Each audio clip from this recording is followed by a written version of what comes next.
Nicholas, guess what? Ah! We need to do our Marxist video! No! And we all lift, and we're all adrift together.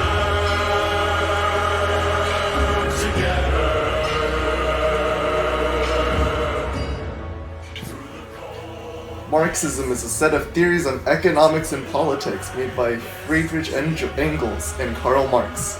Marxist criticism focuses on the socio-economic factors that drive humans in literature, or the commentary on those factors, using Marxism as a base for the analysis.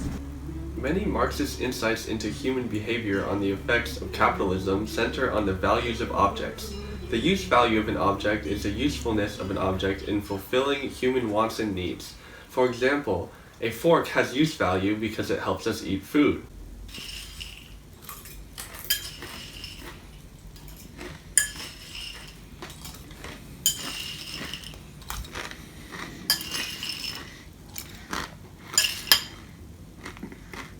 Exchange value is the monetary worth of an object that can also be determined by what other objects can be traded for.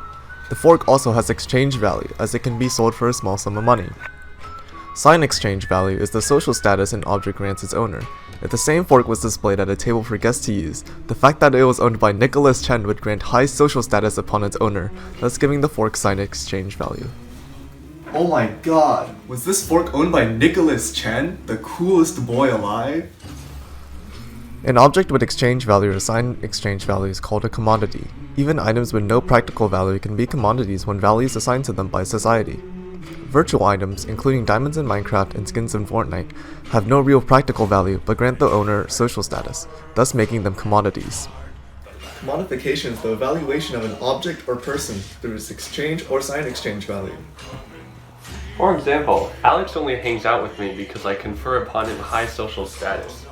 I give him money every day as well, which results in me having high exchange and sign exchange value to Alex. Buying and outwardly displaying costly items or services solely for the purpose of showing one's wealth is called conspicuous consumption. For example, someone who wears diamond-encrusted AirPods while driving fancy cars. Most of us know what it means to treat someone as an object or objectification, but commodification occurs specifically when the person has exchange value or sign exchange value. Evaluating Ryan as a calculator would be objectification, but evaluating how much social status his well-known level of intelligence gives us would be commodification. By nature, Marxist criticism often notes flaws in capitalism. One characteristic identified is the dependence of capitalism on consumerism, which in turn leads society to promote sign exchange value as the primary factor we use to judge products. People are constantly focused on their social image and what people think of them, which makes them want to strive toward what they consider to be fashionable or attractive. Much of the economy is driven by personal insecurities that motivate people to buy consumer products. Capitalism's need for larger markets also motivates imperialism, or the domination of a nation by another for financial gain through military, cultural, or economic means, usually with little to no concern of the well-being of the dominated nation. Communities that an imperialist nation has established in a dominated country are called colonies. Throughout history, many nations have been colonized by other imperialist nations. In this process, the consciousness of the subordinated people is also colonized by the imperialist government. To colonize the consciousness is to convince the dominated people to view their situation as the imperialist nation wishes them to view it. Usually the dominant narrative is that the superior colonists will guide and protect the inferior natives.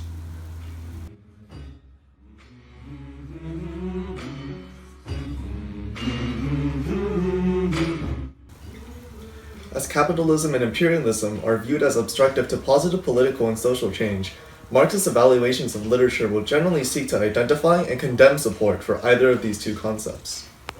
To understand Marxism in its relation to literature, we must first understand its relation to other schools of criticism. For example, let's consider the school of psychoanalysis, or psychoanalytical criticism. Psychoanalysis focuses on the mind of individuals and how it is formed from familial interactions. Marxism focuses on the material and historical circumstances of the time that shape the behavior of individual people and groups. In Marxism, the family is not the source of the individual's psychological identity because both the individual and the family are products of material and historical circumstances. These circumstances create a culture that families raise their children in, so it is really the socio-economic factors that produce the individual psyche. In this way, Marxist criticism can be said to enclose other schools of criticism because it is the ultimate driving factor behind the motivations described by the other schools. Every piece of analysis from another school is ultimately a Marxist analysis, at least to Marxist critics. In Marxist criticism, literature, like all cultural productions, is treated as a product of the socio-economic and ideological circumstances it was created in. Humans cannot completely avoid ideological bias in their work, so literature always embodies ideologies in some form. The text can serve to reinforce or criticize the ideologies it represents through its content and form. Content is the ideas and themes of a work, the what. Form is the way in which the work is structured, the how. For example, realism is a form that attempts to depict the real world in a very precise and accurate way. Specifically, it focuses on the actions and scenes the words are attempting to convey, attempting to pull the reader into the world of the story, and remove the language and structural aspect of the literature. Some Marxists believe that realism is the best form for Marxist purposes because it most clearly represents the real world and allows readers to see the truth about socioeconomic inequalities and ideological contradictions in their lives. Other Marxists also believe that non-realistic, experimental pieces of literature convey a critique of the broken, alienating world created by capitalism in today's world. We hope we showed you how to use these concepts in Marxist theory and what they mean. Thanks for watching!